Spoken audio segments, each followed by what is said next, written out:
ओम शांति। आज 2 मार्च 2024 की साकार मधुर मुरली है। आज के महावाक्य में बाबा बोले, मीठे बच्चे, यह नॉलेज बिल्कुल शांति की है। इसमें कुछ भी बोलना नहीं है, सिर्फ शांति के सागर बाप को याद करते रहो। यह नॉलेज बिल्कुल शांति की है, इसमें कुछ भी बोलना नहीं है, सिर्फ शांति के सागर बाप को याद करते रहो। प्रश्न है, उन्नति का आधार क्या है? बाप की शिक्षाओं को धारण कब कर सकेंगे? उत्तर है, उन्नति का आधार है लव, प्यार। एक बाप से सच्चा प्यार चाहिए। नज़दीक रहते भी यदि उन्नति नहीं होती तो ज़रूर लव की कमी है। लव हो तो बाप को याद करो। याद करने से सब शिक्षाओं को धारण कर सकते हैं। उन्नति के लिए अपना सच्चा सच्चा चार्ट लिखो। बाबा से कोई भी बात छिपाओ नहीं। आत्माभिमानी बनते खुद को सुधारते रहो।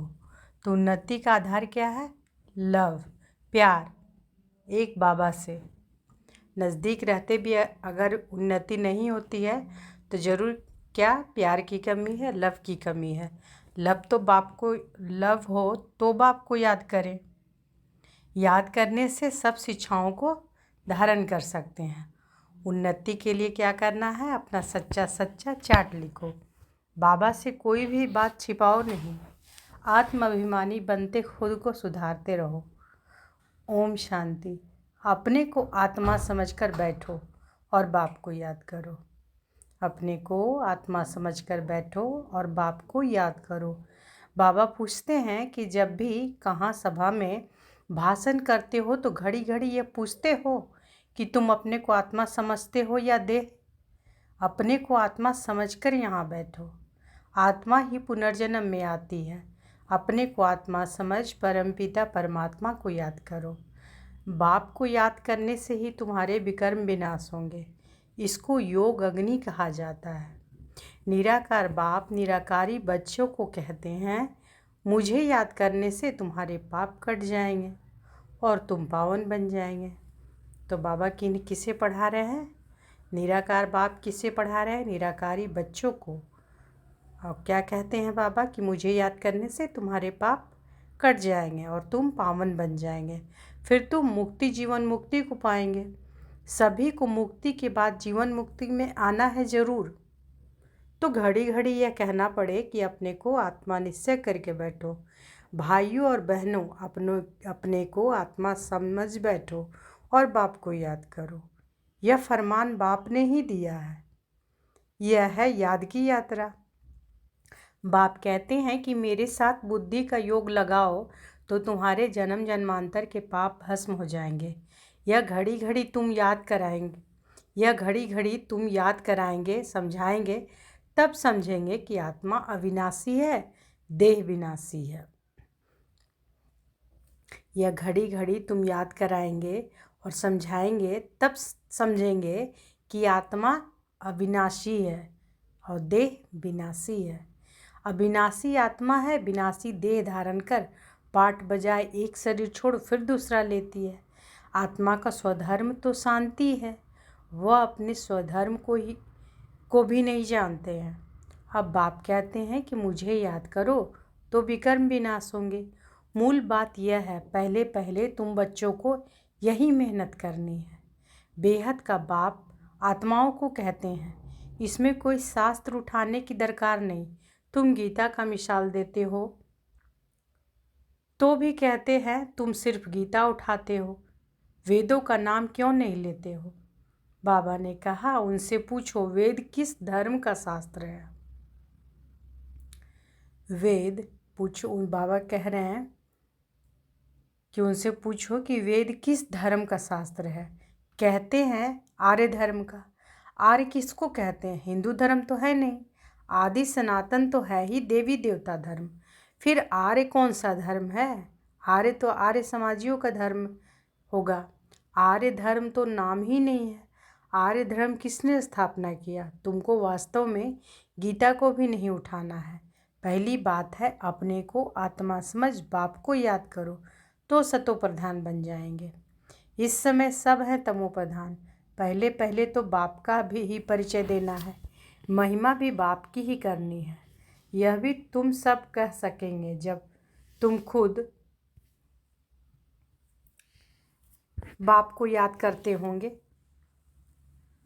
पहले पहले तो बाप का भी परिचय देना है, महिमा भी बाप की करनी है।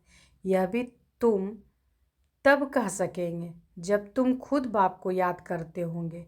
इस बात की बच्चों में कमज़ोरी है। तो बाबा क्या कह रहे हैं कि अगर खुद याद करते रहेंगे तभी बोलेंगे कि बाप का परिचय देना है, महिमा भी बाप की करनी है। यह भी तुम तब कह सकेंगे जब तुम खुद बाप को याद करते होंगे। इस बात की बच्चों में कमज़ोरी है। बाबा हमेशा कहते हैं याद की यात्रा का चार्ट रखो। दिल से हर एक पूछे हम कहाँ तक याद करते हैं। तुम बच्चों के दिल में अथाह खुशी रहनी चाहिए। तुमको अंदरूनी खुशी होगी तो दूसरों को भी समझाने का असर होगा। पहली मूल बात यही कहना है कि भाइयों और बहनों अपने को आत्मा समझो। तो आज बाबा समझा भी रहे हैं कि कैसे समझाना है कि भाइयों और बहनों अपने को आत्मा समझो। ऐसे और कोई सत्संग में नहीं कहेंगे। वास्तव में सत्संग कोई है नहीं। सत्य का संग एक ही है, बाकी है कुसंग। यहाँ है बिल्कुल नई बात। वेदों से तो कोई धर्म स्थापन हुआ ही नहीं है, तो हम वेदों को क्यों उठाएं? कोई में भी यह नॉलेज है नहीं। खुद ही कहते हैं नेति नेति, अर्थात हम नहीं जानते हैं, तो नास्तिक हुए ना। अब बाप स्वयं कहते हैं कि आस्तिक बनो, अपने को आत्मा समझो। यह बातें गीता में कुछ हैं, वेदों में है नहीं। वेद उपनिषद तो ढेर हैं। अब वह किस धर्म का शास्त्र है? मनुष्य तो अपनी बातें करते हैं, तुमको किसका भी सुनना नहीं है। मनुष्य तो अपनी बातें करते हैं, तुमको किसी का भी सुनना नहीं है। बाप तो सहज समझाते हैं, अपने को आत्मा समझ, बाप को याद करो तो पावन बन जाएंगे। इसलिए वर्ल्ड की हिस्ट्री ज्योग्राफी को जानना है। तुम्हारा यह त्रिमूर्ति गोला है मुख्य, इनमें सब धर्म आ जाते हैं। पहले है देवी देवता धर्म। बाबा ने कहा है त्रिमूर्ति गोला बड़ा बड़ा बनाकर दिल्ली के मुख्य स्थान पर, जहाँ आना जाना बहुत हो, वहाँ लगा दो। 3 सीट पर हो। सीढ़ी में तो और धर्मों का नहीं आता है। मुख्य यह 2 चित्र है, समझाना ही इस पर है। पहले है बाप का परिचय। बाप से ही वर्षा मिलता है। इस बात का निश्चय कराने बिगर तुम्हारा कुछ भी कोई समझ नहीं सकेगा। एक बाप को ही नहीं समझा है तो दूसरे चित्रों पर ले जाना ही फालतू है। अलफ को समझने बिगर कुछ भी समझेंगे नहीं। बाप के परिचय बिगर और कोई भी बात ना करो। बाप से ही बेहद का वर्षा मिलता है। बाबा ख्याल करता है, ऐसी सहज बात क्यों नहीं समझते हैं? तुम्हारी आत्मा का बाप वह शिव है, उनसे ही वर्षा मिलता है। तुम सब आपस में ब्रदर्स हो।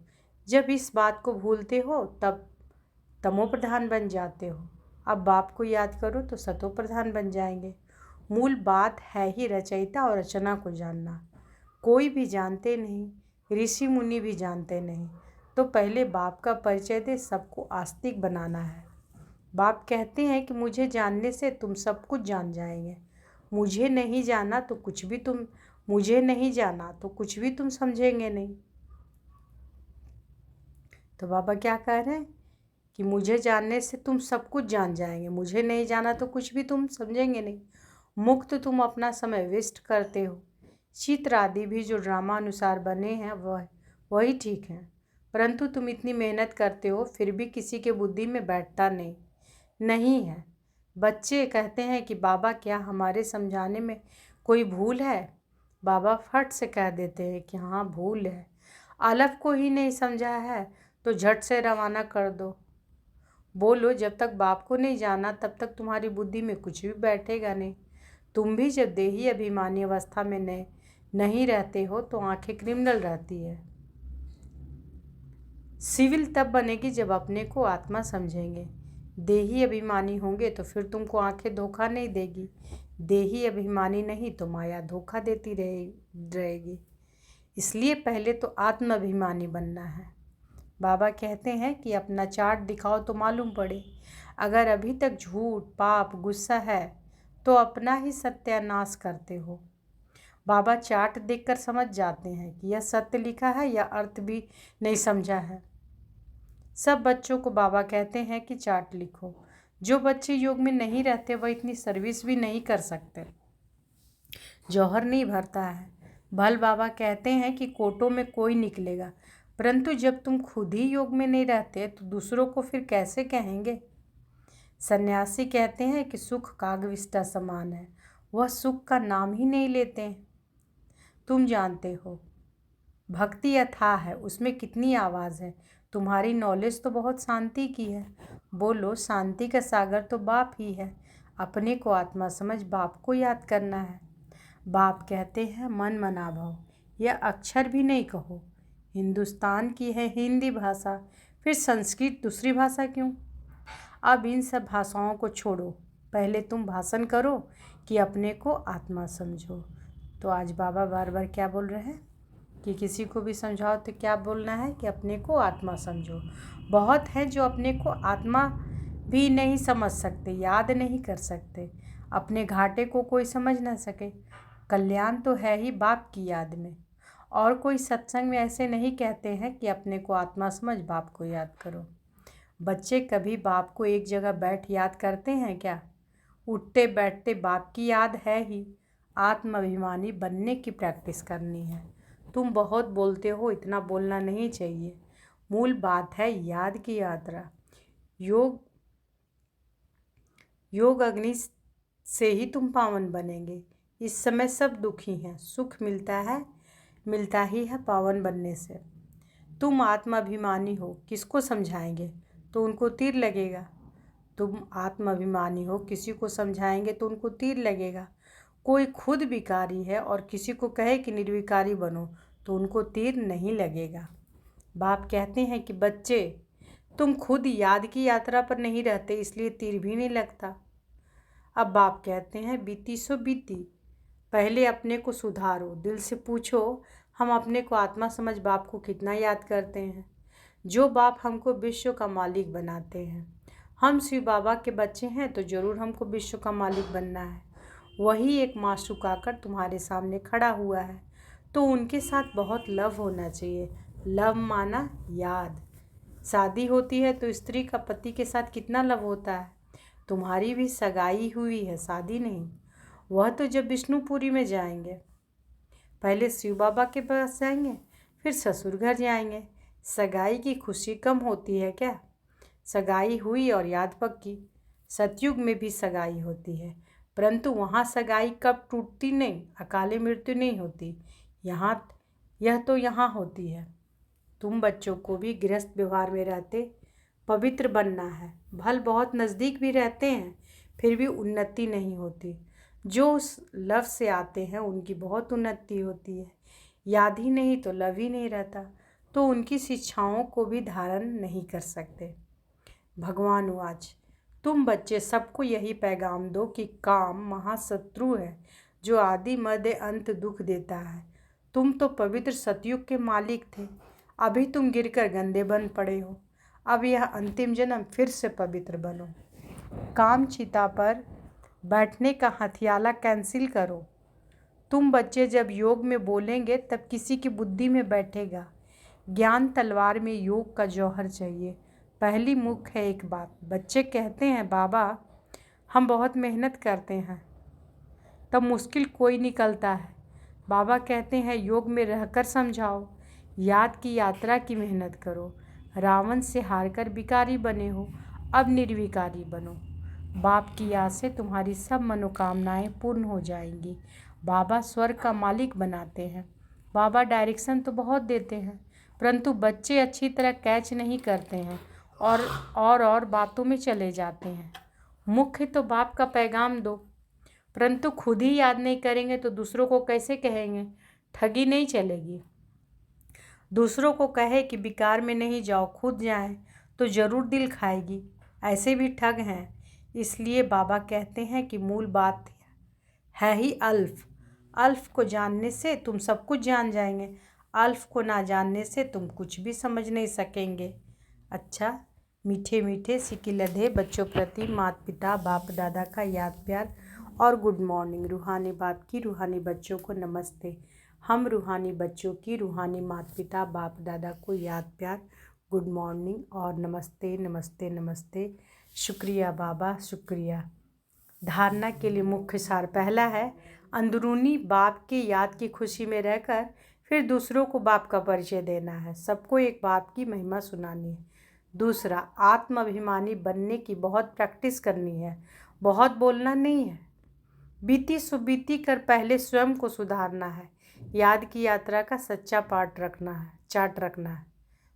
याद की यात्रा का सच्चा चार्ट रखना है।